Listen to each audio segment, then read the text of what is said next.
from a very long weekend away at Sussex Art Fair, and honestly, I think I'm only just starting to decompress from it all.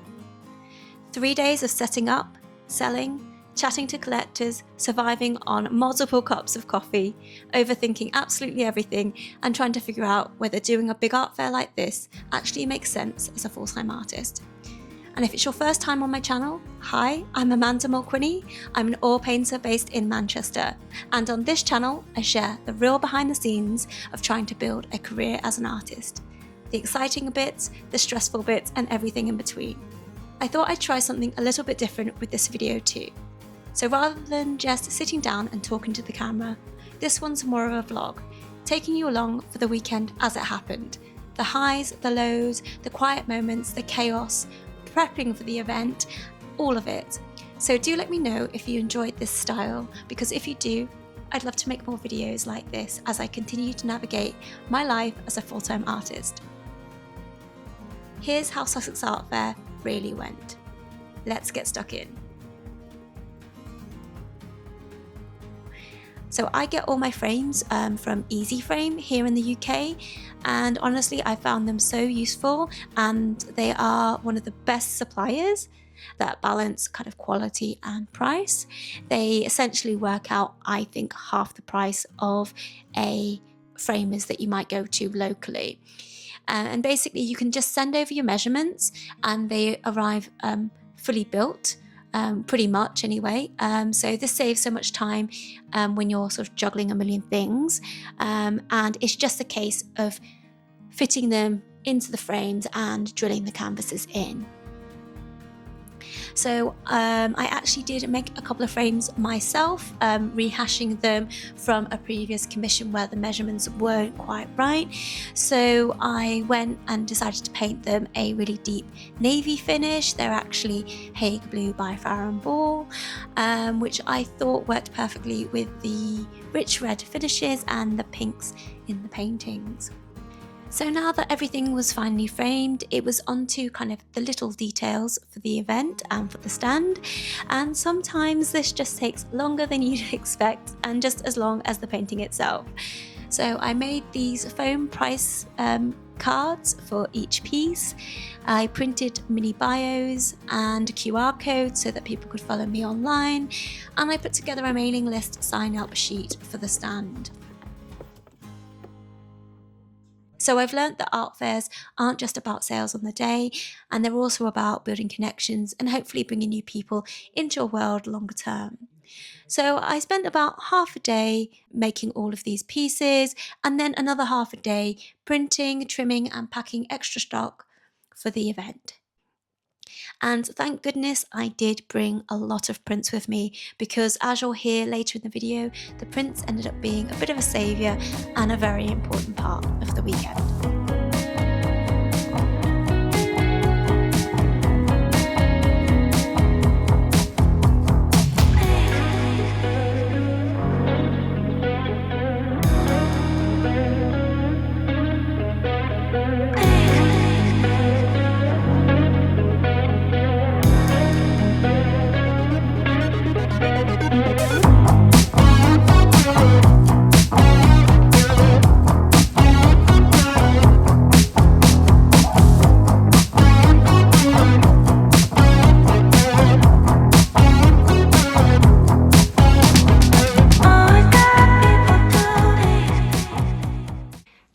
So I thought I'd jump on here quickly this morning because the Sussex Art Fair is next week, which is kind of crazy. I don't know where it's kind of come out of nowhere, and there's just so much to do, but I thought I'd give a quick update and just to say that I've had some great news. So a couple of bits of good news since I last jumped on here was that the painting behind me that you saw me create in preparation for the art fair, Smoking Hot, which is behind me, it's sold. So I did share a reel of it being made and the finished piece on Instagram, and somebody who's bought a painting before and who knows me got in touch and was like, I love it, can I buy it? Which is amazing.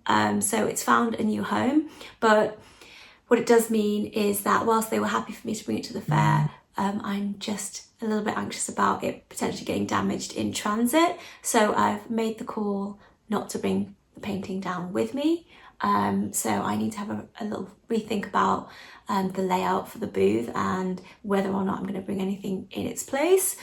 And then the second bit of good news was I was at Altrincham Market on Sunday, and I don't want to give too much away because it may or may not go through, as with these things sometimes they don't, but again, another previous collector and someone I know locally is potentially going to commission me to do a big painting for their restaurant, which would be fantastic, and it's a really, really fun project, a really fun painting. So if that does go through, I will definitely be documenting that.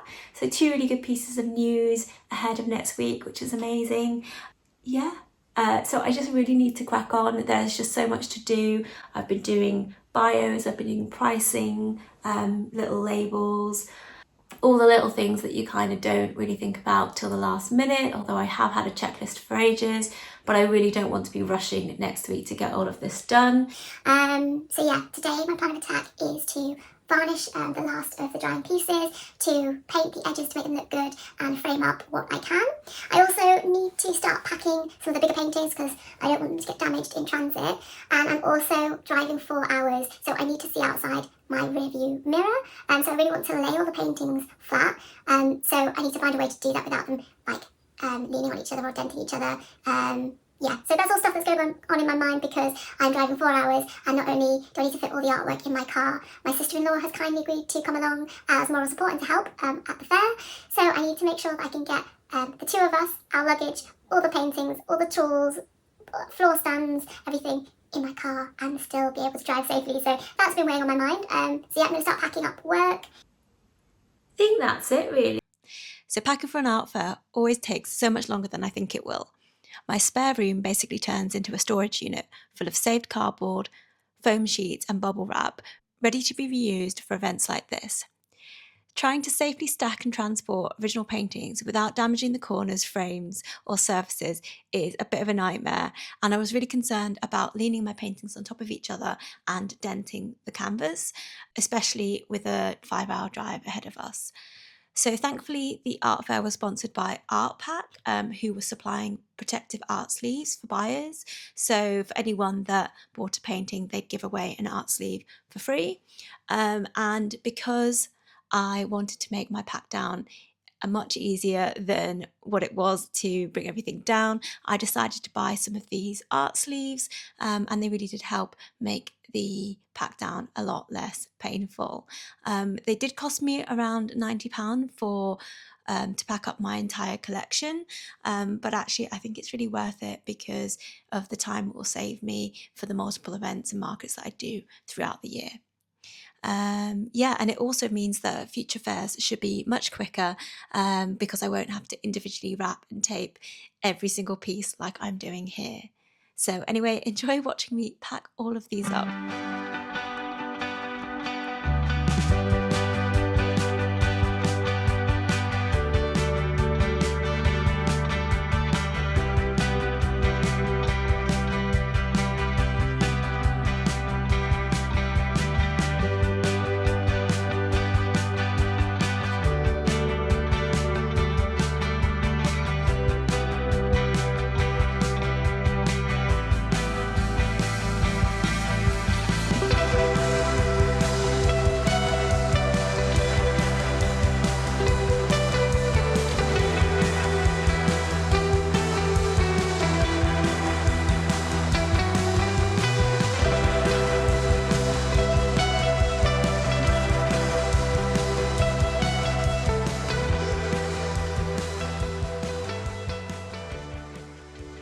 I also decided to do a few last minute touch-ups to some of my smaller paintings that were going to be in larger frames. So for this disco ball and the whiskey still life, I decided to paint the edges in a purple and red, so they really popped against the frame.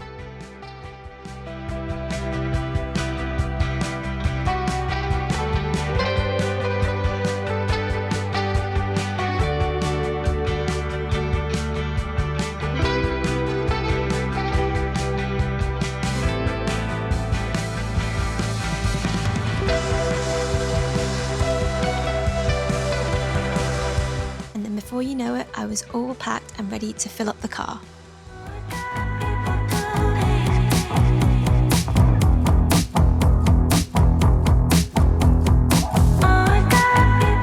So after a 5-hour drive, we finally arrived at our little lakeside lodge, and honestly it was exactly what we needed. It was super peaceful, really thoughtfully designed, and the first thing that greeted us when we opened the door was some geese wandering past the lake. So everything inside was so beautifully done too, lovely finishes. It was incredibly spotless and cozy.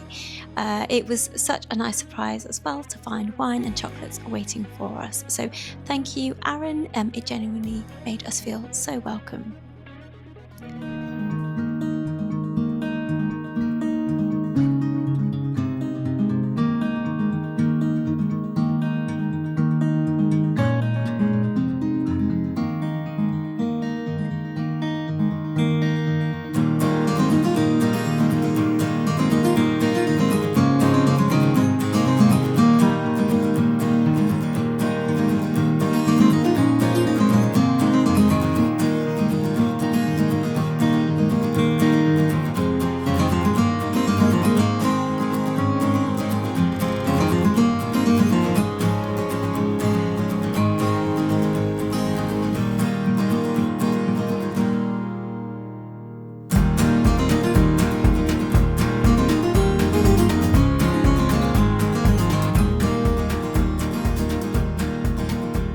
So after an afternoon in the lodge, it was straight into setup mode.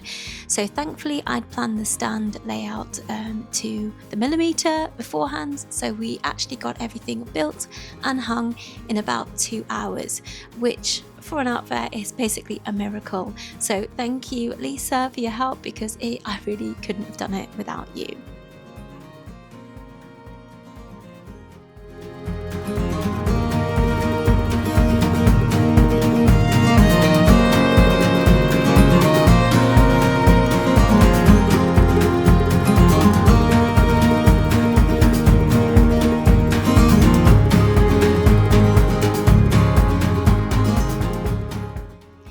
So we had a few hours spare before the private view, so we headed into Chichester for a wander and some lunch before the excitement of the private view.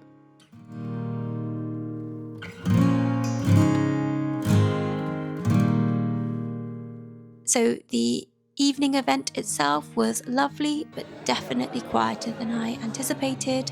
I had no sales that evening, so we called it a night and rested up for the first day open to the public.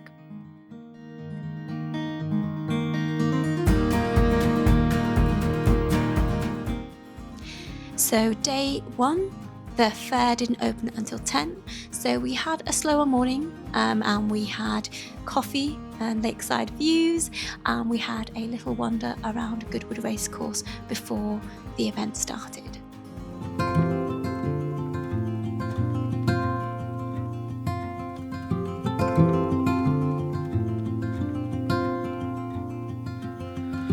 Close to violet on a Sunday. So day 1 was actually pretty encouraging. I sold around 6 prints and had lots of really lovely conversations, and there was definitely strong interest in the originals, but frustratingly no big sales just yet. And then day 2 felt noticeably quieter overall, so I mainly focused on chatting to visitors, filming content and taking some photos, both the serious ones and then slightly fun ones as well.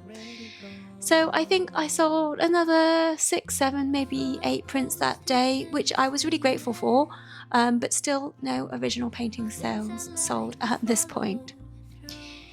So we stayed for one final night at the lodge before heading home, which was actually well needed. I don't think after a full day on the stand I could have got into the car and drove 5 hours. So it actually ended up being a really good decision, and after a full weekend of talking, selling and kind of being on constantly, it was really nice to slow down a bit and just enjoy the peaceful setting one last time before the drive back. Do did the moment even make it past the room? So I'm finally back home, unpacked, and I feel like I've just about recovered from the fair. And overall, it was genuinely a really lovely experience. Seeing my work in a more premium fair setting felt like quite a huge confidence boost. I met some brilliant artists, had lovely conversations with visitors, and there were definitely certain paintings that people kept returning to throughout the weekend. Social media wise, the exposure was also fantastic for me. As an independent artist with a small following, I gained new mailing list sign-ups, I made contacts that could genuinely lead to opportunities later on, and honestly, we did get quite a bit of downtime, so it was just really a nice weekend away too. So good food, beautiful scenery, and a lovely Airbnb, so what's not to love? But from a sales perspective, it really was tough. I didn't sell a single original oil painting during the fair itself.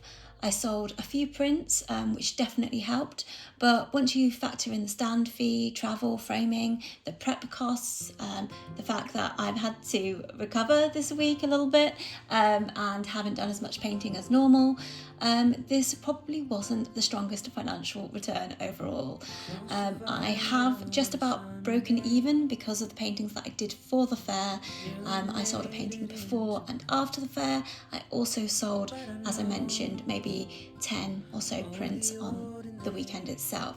That said, I have done local markets that cost £50 to trade at and have taken more than that in one day. So it really was a bit of a strange event, and I also spoke to a lot of other artists, and I definitely wasn't alone in my situation.